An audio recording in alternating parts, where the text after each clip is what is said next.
Quiero compartir con ustedes un mensaje de la palabra en el libro de Santiago, por favor. Santiago, capítulo 1 del libro de Santiago.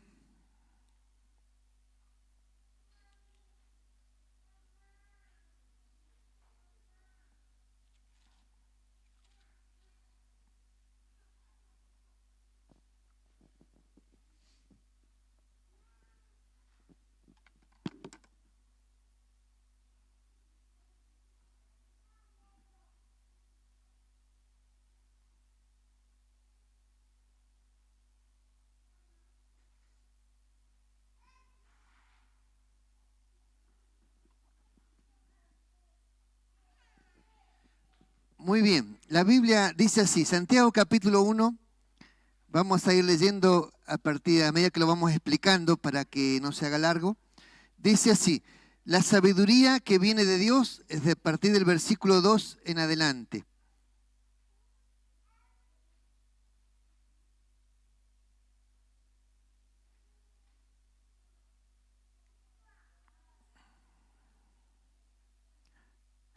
Dice así, hermanos míos, tened por sumo gozo cuando os halléis en diversas pruebas, sabiendo que la prueba de vuestra fe produce paciencia, mas tenga la paciencia su obra completa para que seáis perfectos y cabales sin que os falte cosa alguna. Este mensaje que le voy a estar compartiendo esta mañana entra dentro de una serie de mensajes que tiene que ver con la madurez de los cristianos, de cómo los creyentes necesitamos alcanzar una madurez para que pueda realmente verse la vida de Cristo reflejada en nosotros. Esa madurez de los cristianos tiene ciertos niveles y aquí entramos al primer nivel de madurez, que es el conocimiento de Dios. Toda persona, para convertirse en cristiano, tiene que conocer a Dios, tiene que tener una experiencia verdadera de conocimiento con Dios, una experiencia personal, genuina del conocimiento con Dios. Esa experiencia personal no es una experiencia teórica de Dios, sino que es una experiencia íntimamente personal. La persona experimenta la presencia de Dios en su vida y eso es la conversión. Y a partir de que existe una conversión, la persona es un cristiano. Uno no es un cristiano por simplemente nacer. Si uno le pregunta a la gente en la sociedad, ¿es usted cristiano y qué voy a hacer? ¿Un animal? Pensando que ser cristiano es simplemente sinónimo de ser un ser humano. Pero ser cristiano es sinónimo de Cristo. Y por primera vez se le llamaron cristianos a las personas porque eran semejantes, parecidos a Cristo. Y en realidad la palabra es un apodo, como diciendo pequeños cristos o cristianito, como diciendo de esa manera, una especie de apodo despectivo era. Y allí nace por primera vez la palabra cristiano. Entonces cuando uno mira el conocimiento de Dios experimental, la Biblia dice, en aquel tiempo, hablando del tiempo del nuevo pacto, de esto que estamos celebrando, en aquel tiempo todos me conocerán, dice la Biblia, todos me conocerán. Hablando de la forma experimental, de una experiencia personal con Dios. Esa experiencia personal con Dios lleva a las personas que están con Dios a tener un conocimiento de Dios en su interior, de tal manera que la revelación de Dios se manifiesta en su vida y la persona en su vida experimenta el perdón de los pecados, experimenta el amor de Dios en sus corazones y experimenta a la vez la liberación de Dios dentro de su alma. Y esto hace y produce en la persona un cambio rotundo en la vida. La Biblia nos enseña en este proceso, que le puse yo en primer lugar, el proceso de pruebas. Toda persona que conoce a Jesucristo entra en un proceso de pruebas. Y la Biblia dice también, Jesús dijo así, imposible es que no vengan tropiezos. Es imposible que no vengan tropiezos. Por lo tanto, todo creyente que se encuentra con Cristo va a experimentar tropiezos. El libro de Hebreos también dice así, que todo aquel a quien Dios recibe por hijo, lo azota, lo azota. Es decir, que No es que Dios sea malo con sus hijos, pero Dios nos hace entrar en un proceso de pruebas cuando nosotros conocemos a Jesucristo, y ese proceso de prueba produce en nosotros que nos aferremos con todas nuestras fuerzas a Jesucristo y que tengamos una fe genuina y verdadera. La Biblia, justamente acabamos de leer, dice: tened por sumo gozo cuando os halléis en diversas pruebas. Por lo tanto, dice, la Biblia dice que tenemos que aprender a atravesar los valles de prueba con gozo y alegría. Entonces, a partir de allí comenzamos un proceso de madurez. El creyente necesita madurar en las cosas del Señor, necesita crecer. Y para poder crecer, Dios nos hace pasar por un valle de pruebas y de problemas. Y estas pruebas y problemas que la gente atraviesa en su vida es lo que hace que realmente su fe se convierta en una fe genuina y verdadera, y no en una fe ficticia, superficial, imaginaria, sino en algo profundo de parte de Dios adentro de su alma. Debemos tener gozo en las pruebas. ¿Cómo hacemos para tener gozo cuando estamos llenos de problemas? ¿Cómo hace una persona para tener gozo cuando está endeudado? ¿Cómo hace para tener gozo cuando está enfermo? ¿Cómo hace una persona para tener gozo cuando está pasando por una crisis matrimonial? ¿Cómo hace para tener gozo cuando las cosas le van todas mal?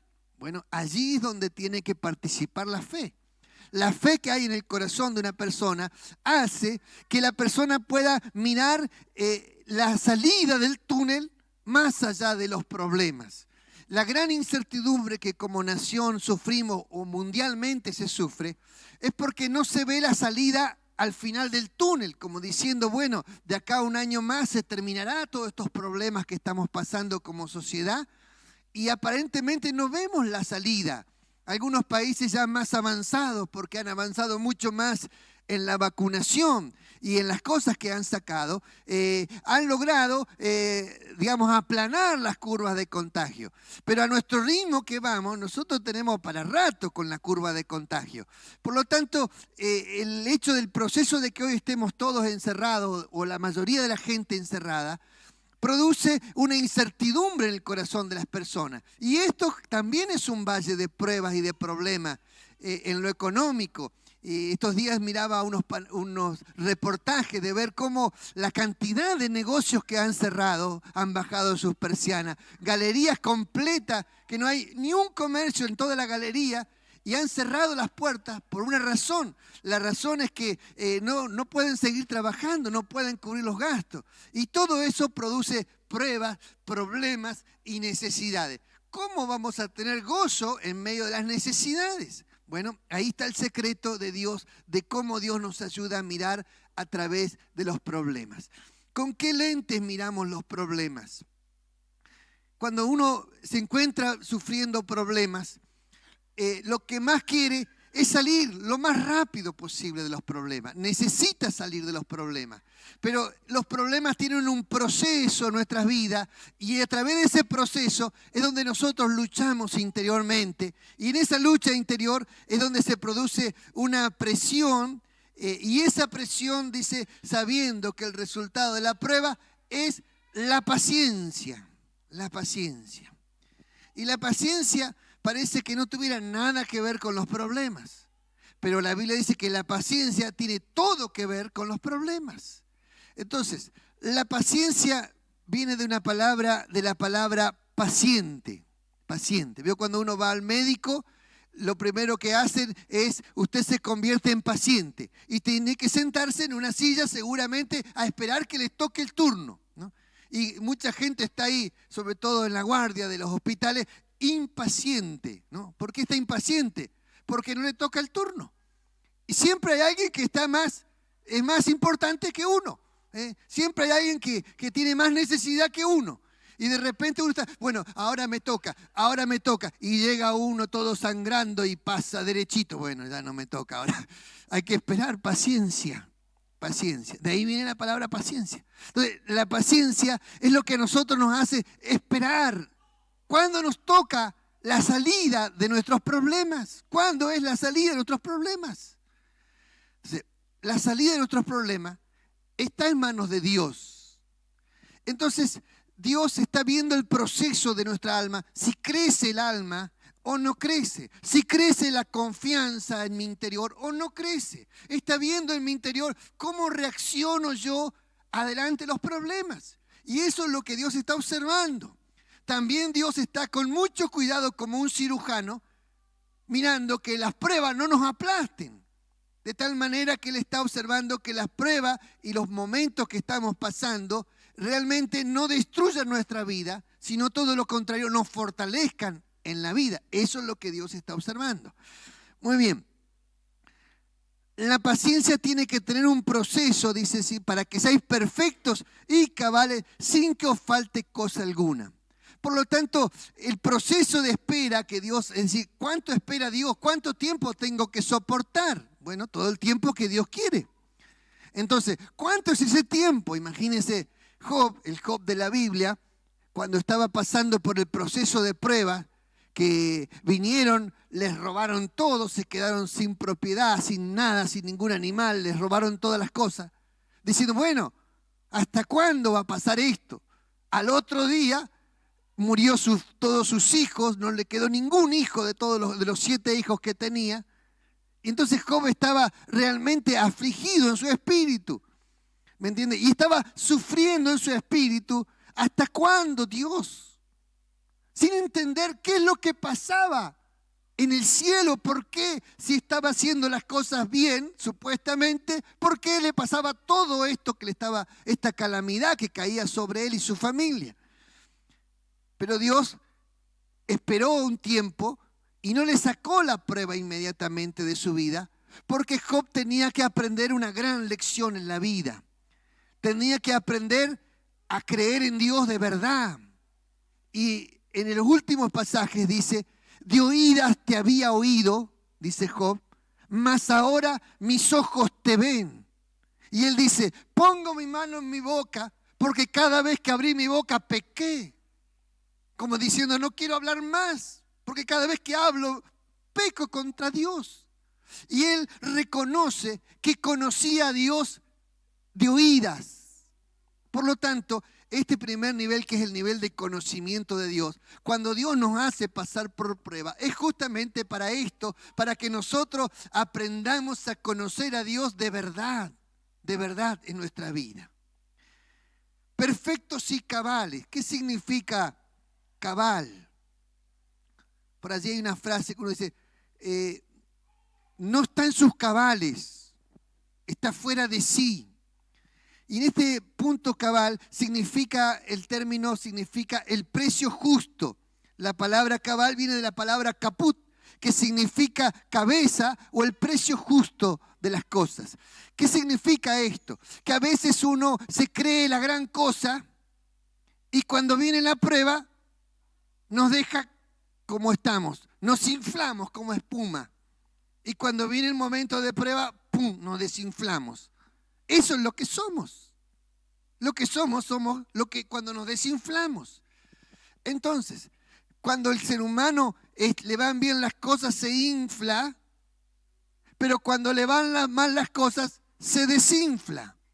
Por esa razón, Dios nos hace entrar en las pruebas para que crezcamos en esencia. Y no en espuma, en esencia. Y yo uso este ejemplo siempre me gusta la gaseosa, bueno, no voy a decir la marca para no entrar en problema. Cuando uno le pone gaseosa a un vaso, crece la espuma hasta arriba, y veo que hay gente que dice, ya le dio ganas de tomar gaseosa a usted. Bueno, hace así. Y cuando hace así, pero en el momento que servimos el vaso está lleno, y hasta se nos rebalsa. Pero esperamos unos minutitos y el vaso que estaba lleno bajó y quedó un poquito así. Eso es el contenido que tenemos, el resto es espuma. Entonces, como seres humanos muchas veces somos una espuma. ¿Cuántos creen en Dios? ¡Amén! ¿Cuántos le dicen al diablo que salga fuera? ¡Fuera, Satanás! Una espuma bárbara tenemos adentro. Pero el problema es cuando estamos solos en medio de los problemas. Ahí donde Dios quiere ver qué clase de cristianos somos, cuando estamos en medio de los problemas. Cuando nos agarra solita el diablo. Ah, vos era el que me echaba afuera. ¿No? A ver, vamos a ver ahora. Y te agarras solito. Y ahí donde te tiemblan las patas algunos creyentes. Porque se encuentra que la autoridad, el poder, todo lo que decían era pura espuma. Entonces, perfectos y cabales. Y esto es lo que Dios quiere, que crezcamos en contenido, en esencia, la esencia que está en el alma, la esencia de la presencia de Dios que habita en ti. Eso es lo que Dios quiere, crecer en esencia de Dios en ti. Que la presencia de Dios vaya contigo. Amén. Esto es lo que Dios quiere. Por eso habla de esa perfección. El segundo proceso que pasa un creyente es el proceso de las dudas. ¿Quién no ha tenido dudas en la vida? Algunos piensan que las dudas es pecado. No, las dudas es parte de la vida. Porque es parte, para poder estar seguro, primero tenés que tener dudas. Si tú no tienes dudas, no puedes decir que estás seguro. Mire lo que dice el texto, versículos 5 al 8. Si alguno de vosotros tiene falta de sabiduría, pídala a Dios, el cual da a todos abundantemente y sin reproche y le será dada. Pero pida con fe, no dudando nada, porque el que duda es semejante a la onda del mar que es arrastrado por el viento y echado de una parte a otra. No piense pues quien tal haga que recibirá cosa alguna del Señor. El hombre de doble ánimo es inconstante en todos sus caminos. Los problemas que sufrimos nos hacen preguntarnos, ¿por qué me pasa esto? ¿Por qué a mí? Podría pasar a otro. Entonces, nos hacen preguntarnos. ¿Quién nos ha hecho esa pregunta en la vida cuando le van mal las cosas? ¿Por qué me está pasando esto? Dios, estás arriba. Uno ora, le pide, pero no tiene la certeza de que te está escuchando Dios. Y cuando Dios no contesta las oraciones, es donde entra la duda en el alma. Todo creyente pasa por el valle de las dudas. El valle de las dudas es como un valle pantanoso, donde entramos en un pantano que se nos entierra el barro hasta las piernas. Y tenemos que salir de ese pantano. Muchos creyentes tienen dudas en su alma, dudas en su corazón. Pero a veces mejor no hablar de las dudas. Y las tapamos, las escondemos. Pero yo creo en Dios, sí, yo creo en Dios. La gente dice yo creo en Dios, pero no expresa las dudas que tiene. Y las dudas son parte de la vida. La única forma de vencer las dudas es enfrentando las dudas, cuestionándonos, preguntando. Muchas personas, porque no resuelven sus dudas, entran en la conclusión de que Dios no existe, pero simplemente porque no resolvieron sus dudas. Como el dicho que dice, el zorro mira las uvas que están en la viña y salta y no las alcanza y dice, las uvas son agrias. Termina en la conclusión. Entonces, el creyente que busca a Dios y pide y no recibe respuesta, puede tomar la decisión equivocada con sus dudas. Por eso Dios nos hace entrar en este proceso. Entonces, Dios se esconde de nosotros. Se esconde, oramos y Dios está escondido. ¿Dónde está Dios? Cuando el salmista preguntaba, ¿dónde estás Dios? Clamaba a Dios y Dios no estaba presente. No es que Dios no está presente. Bíblicamente la Biblia dice que Dios es omnipresente, por lo tanto está en todos lados. Pero ¿dónde está que no lo veo? Recuerdo un niño entraba a la iglesia y le decían los papás que venía a la casa de Jesús. Y él entraba con toda su inocencia y decía, Jesús, Jesús, ¿dónde estás que no te veo? Venía a la casa de Jesús. Cuando el creyente empieza a entrar en dudas, es donde cuestiona su fe. O otros le cuestionan la fe. Y cuando el creyente no tiene la plena certeza y la seguridad de lo que cree, a veces contesta la respuesta en modo automático. pero no resuelve las dudas. Y ahí está el problema. La Biblia dice que el principio de la sabiduría es el temor a Jehová. Por lo tanto, nosotros tenemos que entender que allí nos está diciendo Santiago, si a alguno le falta sabiduría para entender lo que le está pasando, pídala a Dios, el cual da a todos, y aquí no hay acepción de persona, Dios le da a cada persona que pide sabiduría. Hay una fuente de sabiduría en Dios, la cual Dios puede repartirle a cada uno de ustedes, de nosotros, como Él quiere. La fuente de sabiduría está en Dios, no en la ciencia, ni en la psicología, ni en la ingeniería. La fuente de la sabiduría está en Dios, tampoco está en la medicina. En el libro romano dice, enloqueceré la sabiduría de los hombres. Y en este tiempo vemos más que nunca, la ciencia está loca. Hoy te dice una cosa, mañana te dice otra. A veces 3 veces en el día cambia la versión de las cosas. La ciencia está enloquecida, no sabe, no encuentra respuesta a lo que está pasando. Por lo tanto, nosotros tenemos una respuesta, que la sabiduría está en Dios. Amén. Y cuando vivimos bajo esa respuesta, entendemos que Dios es el dueño de nuestra vida y es el dueño de todas las cosas. Amén. Y cuando eso pasa, entonces nosotros ponemos nuestra vida y nuestra confianza plenamente en Dios. Las cosas que nos pasan a veces no tienen sentido en nuestra perspectiva, pero sí tienen sentido en la perspectiva de Dios. Yo tengo que entender cómo Dios ve las cosas para poder entender lo que me pasa. Es como alguien que está atravesando un sendero lleno de arbustos, lleno de ramas, lleno de espinos. Tiene que llegar a la montaña, arriba de la montaña. Pero primero, para llegar, tiene que atravesar todo esto. Pero cuando miramos de arriba, desde la montaña, todo lo que pasamos, desde arriba se ve todo más fácil. Por supuesto, porque de arriba vos ves los senderos, ves el lugar que está despejado, pero cuando vos estás en medio de los problemas, vos ves todo recontra difícil, porque lo estás sufriendo. Pero cuando lo atravesás, entonces lo ves distinto. ¿Por qué es importante que todo creyente atraviese problemas? La Biblia habla del crecimiento, y el crecimiento produce solidez, pero si la solidez no se compra en ningún lado. La solidez de la persona, de la fe, de la convicción, se obtiene a través de vencer el valle de las dudas. El premio al valle de las dudas es alcanzar convicciones. Si no lo atravesamos, nunca logramos las convicciones.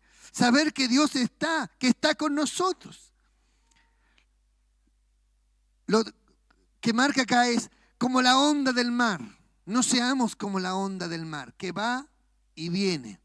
Es lindo el mar, ¿no? Pero cuando uno lo ve, el mar va y viene. Y aquí el apóstol menciona esto, la onda del mar, que va y viene. Y dice que es arrastrada por el viento. El viento tiene que ver con esto, con lo que piensa la sociedad. Cuando la gente tiene sus convicciones fundamentado en lo que piensa la sociedad va cambiando el pensamiento. ¿Me entiende? Lo que antes era malo, ahora es bueno. Y lo que antes era bueno, ahora es malo. Entonces, la sociedad en la que vivimos ha cambiado el pensamiento y de repente el pensamiento va variando, pero la palabra de Dios no cambia. Dice, el cielo y la tierra pasará, pero mi palabra no pasará, dice Dios. Por lo tanto, Dios no tiene nada que ver con la corriente de este siglo. Entonces, aquí donde el creyente va a luchar y tus convicciones van a entrar en conflicto con lo que piensa la sociedad. Porque la sociedad se mueve como piensa el príncipe de este siglo, que es Satanás. Y va a Satanás a meter en el pensamiento de la gente una corriente de pensamiento en la sociedad que van a trastornar el pensamiento de muchas personas. Por lo tanto, tenga cuidado cuando el viento te empuja tus pensamientos. Cuando la corriente de este siglo te cambia tus convicciones, tu postura. Cuando te cambia lo que es pecado. ¿Me entiende? El pecado en la Biblia está definido, pero hoy en día la gente lo minimiza el pecado. Bueno, una mentira piadosa. Bueno, robó porque tenía hambre y salía con un televisor que tenía hambre. Bueno, es una construcción social y quieren minimizar el pecado con palabras más suaves. No es aborto, es interrupción. Minimizan el pecado con palabras más suaves, ¿me entiendes? Pero no deja de ser pecado, no deja de ser maldad. El hecho de robar, de matar, de asesinar a alguien, no deja de ser maldad. Pero allí es como la onda del mar, te va cambiando el pensamiento. Luego marca el hombre de doble ánimo, el doble ánimo. Entonces, la falta de madurez se manifiesta en esto. Personas de doble ánimo están hoy tremendamente animados y mañana están por el piso. ¿No le ha pasado esto? Es simplemente símbolo de inmadurez esto. Tremendamente animado y al otro día no me puedo ni levantar de la cama.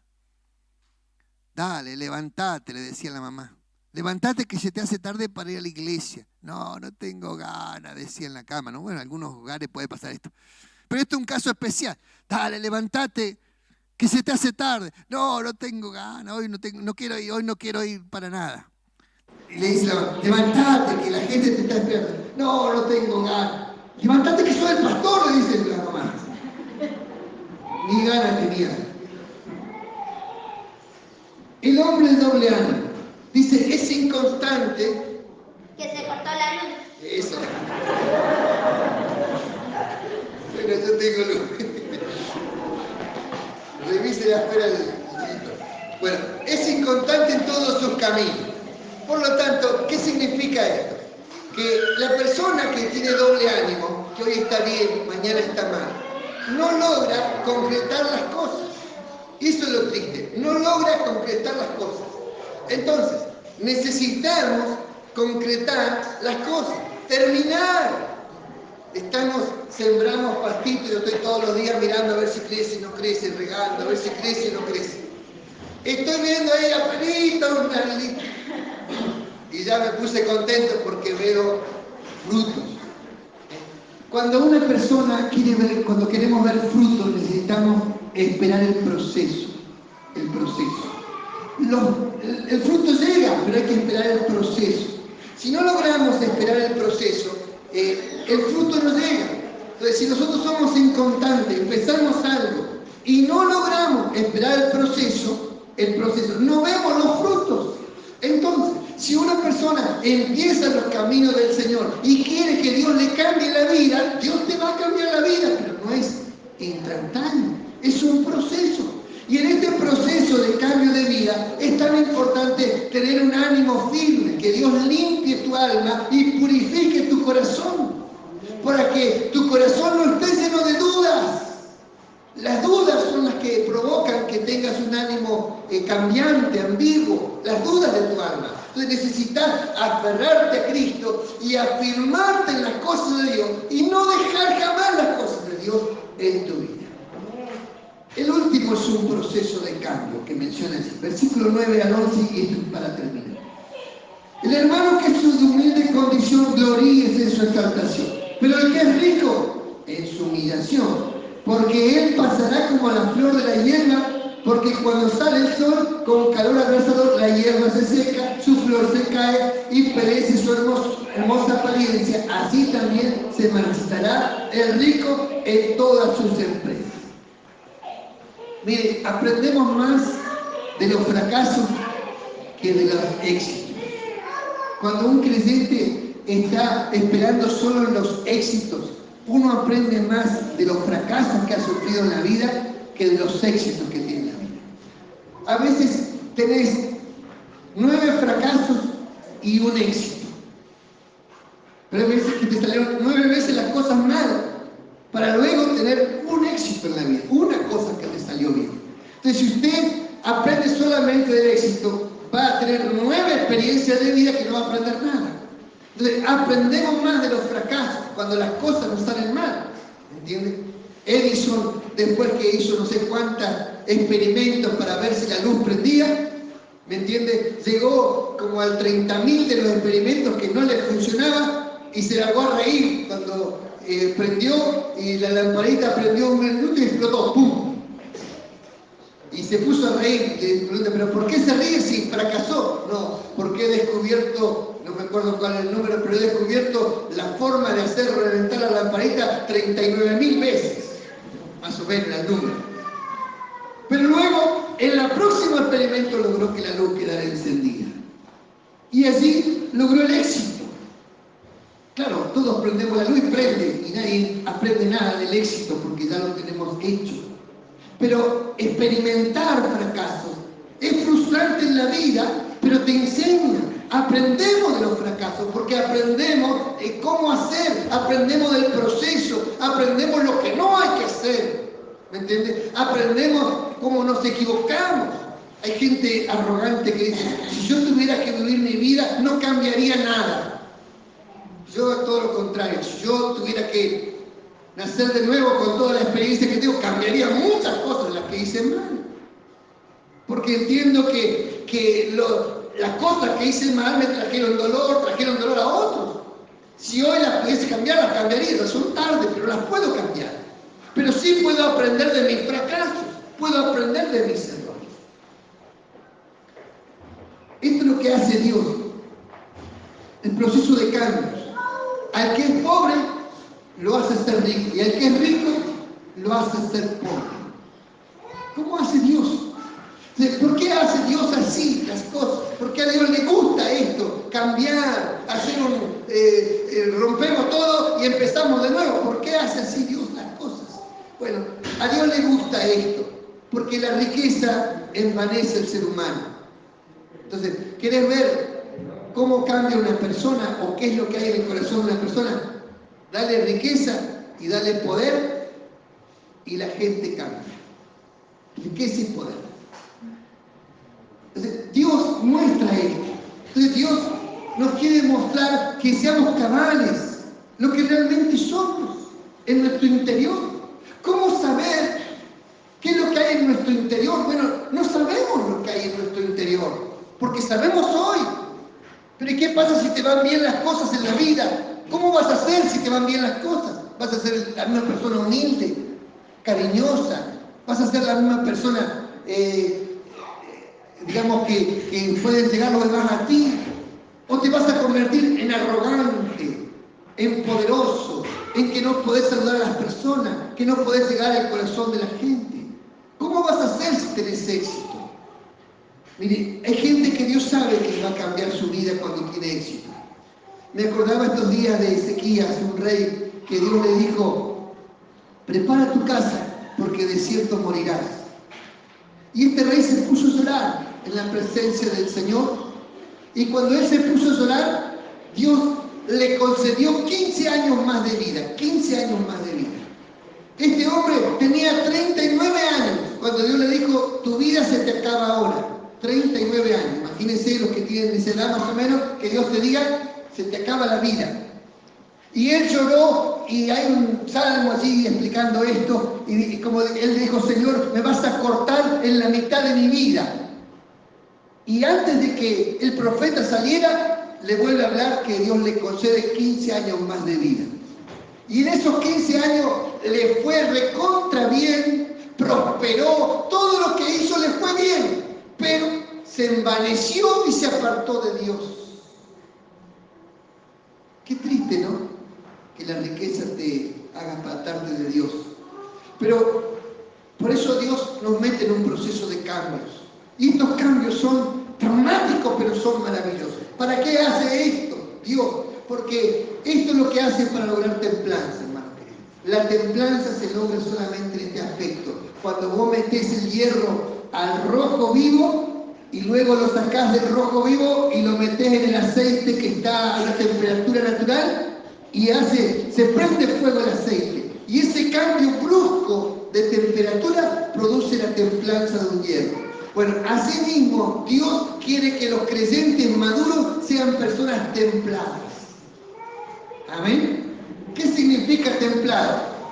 Que no sos un mantequita que te tocan con un cuchillo y te derretís.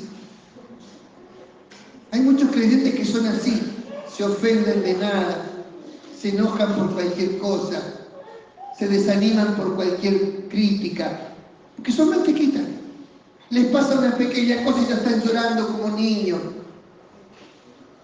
Los rechazan y ya no quieren saber nada con el Evangelio, porque son mantequitas, les falta templarse. Me acuerdo en la industrial nos hacían lijar un hierrito al punto tal que se tenía que convertir en espejo. Y lo lijábamos nosotros, claro, no teníamos nada que hacer, lo lijábamos como un espejo quedaba. Después que lo teníamos como un espejo, agarraba el profesor, lo ponía así, le pegaba y se abollaba todo el hierrito porque no estaba templado. Vuelve a lijar, y ahí los tontos lijando, nosotros lijando ahí. Y después que quedaba como un espejo, lo pusieron rojo, veo, lo quemaron y quedó negro. Y ahí los tontos lijando. Bueno, nos teníamos que templar, era la idea, ¿no? Bueno, templarse es esto, hermano querido. Si ustedes son creyentes que se ofende de nada, necesita templarse. Y para templarse Dios te va a hacer cambios bruscos de temperatura. Te va a meter en una presión terrible, te va a cambiar, te va a bendecir y de repente se te va a ir la bendición de repente y vas a quedar sin nada. ¿Sabes para qué? Para templar tu espíritu. Amén. Dios necesita gente así, porque eso es lo que hace que el fruto sea maravilloso. El apóstol Pablo dice, Filipenses 4, dice, no lo digo porque tenga escasez, pues he aprendido a contentarme cualquiera sea mi situación. Sé vivir humildemente y sé tener abundancia en todo, y por todo estoy enseñado. Así para estar saciado como para tener hambre, así para tener abundancia como para padecer necesidad. Todo lo puedo en Cristo que me fortalece. Amén. Dios necesita enseñarte a ser feliz con poco, a ser feliz con hambre, a ser feliz con necesidad y a ser feliz con abundancia. Cualquiera es feliz con abundancia, la cosa es con hambre. Recuerdo un pastor que nos vino a ver un día y él estaba con su familia, salía del culto, como nosotros hoy, y todos decían, bueno, ¿qué vamos a comer? ¿Qué vamos a comer? Asado. El otro decía, bueno, me están esperando los ravioles. A todos les quedaba algo. Y él sabía que en la casa no tenían nada. Y decía, ¿y qué van a comer ustedes, pastor? Y algo, no sé, algo vamos a preparar. Y no había nada en la casa ni para preparar. Y cuando llegaron a casa, los hijos, ¿qué comemos, papá? No tenían nada. Y él dijo, Dios proveerá. Y recuerdo que ellos se agarraron la mano en la mesa, dieron gracias a Dios por la comida que Dios les iba a dar. Y no había comida, hermano. Esa es la realidad. Y terminaron de orar y golpeaban la puerta. Y era la vecina. Decía, vecino, mire, no sé si usted se ofende, pero justo nosotros preparamos comida porque no iba a llegar una familia que iba a venir y resulta que no vinieron. Y no sabemos qué hacer con la comida. Si usted no se ofende, nosotros queremos traérsela. Estar agradecido a Dios cuando no hay plata, hermano. Ahí aprendemos a conocer a Dios. Usted conoce a Dios en la necesidad, en la enfermedad. Usted va a conocer a Dios en los problemas, en la escasez, cuando no hay nada. Pero usted levanta los ojos al cielo y ora y pide a Dios, Dios, concédeme esta petición. Dios conoce tu necesidad, conoce tu presión, conoce lo que te pasa. Él sabe perfectamente tu estado económico, Él lo conoce perfecto. Pero ¿dónde te va a enseñar a que tú dependas de Él en la necesidad? Por eso, este primer nivel de madurez, hermano, es un nivel en el cual Dios nos hace entrar en situaciones muy difíciles, pero allí es donde nos hace crecer. Dios tiene los ojos puestos en tu vida, en tu alma, y Él quiere cambiarte, pero lo que más quiere es que le conozcas. Por eso te invito a cerrar tus ojos un momentito allí. Y con tus ojos cerrados, pedirte que tú le abras el corazón a Jesús. Ábrele tu corazón a Jesús. Dile, Señor, yo quiero conocerte de verdad. Dile así, yo quiero experimentar tu poder. experimentar tu amor. Yo quiero conocer tu perdón. Yo quiero conocer tu gloria. Dígale así: necesito conocerte con todo mi ser. Necesito saber que tú estás aquí. Necesito saber que tú me amas, que realmente me has elegido. Necesito conocerte, Dios. Necesito conocer que tu mano poderosa me quiere ayudar. Levante sus manos al cielo y dígale: Dios, ayúdame. Ayúdame en mi necesidad. Necesito tu ayuda, Dios. Necesito tu ayuda. Tenga sus manos levantadas, porque en este momento yo voy a orar por usted. Espíritu Santo, Señor, coloca tu presencia en cada corazón que está aquí. Coloca tu Santo Espíritu sobre la vida de las personas. Ayuda a cada persona a pasar ese valle de dudas, ese valle de incertidumbre, de problemas, y aferrarse a Jesús con todas sus fuerzas. Derrama tu poder en este lugar. Derrama la sanidad divina en este lugar. Derrama el poder milagroso que derrama bendición en los hogares aquí. Señor, tu Santo Espíritu venga sobre la vida de las personas. Que cada uno tenga una experiencia personal con Jesucristo. Una experiencia única, auténtica, segura, que nadie se las pueda robar. Te lo ruego, Dios, en el nombre de Jesús. En el nombre de Jesucristo te lo pido. Amén, Señor, amén. Amén. El Señor está sobre tu vida. Él conoce tus pruebas, tus necesidades. Él conoce lo que pasa en tu hogar, aunque nadie más lo sepa. Él sabe la situación traumática que algunas personas pasan. Pero Dios no se olvida de nosotros. Él está. Él nos ama y Él quiere ayudarnos. Cuando levantamos las manos para orar a Dios y le rogamos a Dios que nos ayude, Él extiende sus manos hacia nosotros para bendecirnos. Amén. Que usted pueda experimentar en su propia vida los milagros de Dios. Que pueda experimentar que Dios escucha su oración. Que usted pueda conocer la sanidad divina. Que pueda conocer la provisión de Dios milagrosa. Que Dios puede hacer aparecer pan, aparecer comida, aparecer dinero. Que Dios puede transformar las cosas cuando usted tiene necesidad. Pero usted lo tiene que experimentar en carne propia. Experimentar los milagros, la sanidad, los cambios, el poder que te protege tu vida. Cuando los problemas vienen sobre ti y que tú clamas a Dios y la mano de Dios viene sobre ti para defenderte, que tú lo experimentes. Dios necesita que lo experimentes. Porque si tú no tienes esa experiencia, nunca jamás tus convicciones van a ser poderosas y firmes. Solamente cuando tienes esa experiencia, tus convicciones nadie te las puede sacar. Y cuando tú hablas de Dios, la gente te va a creer.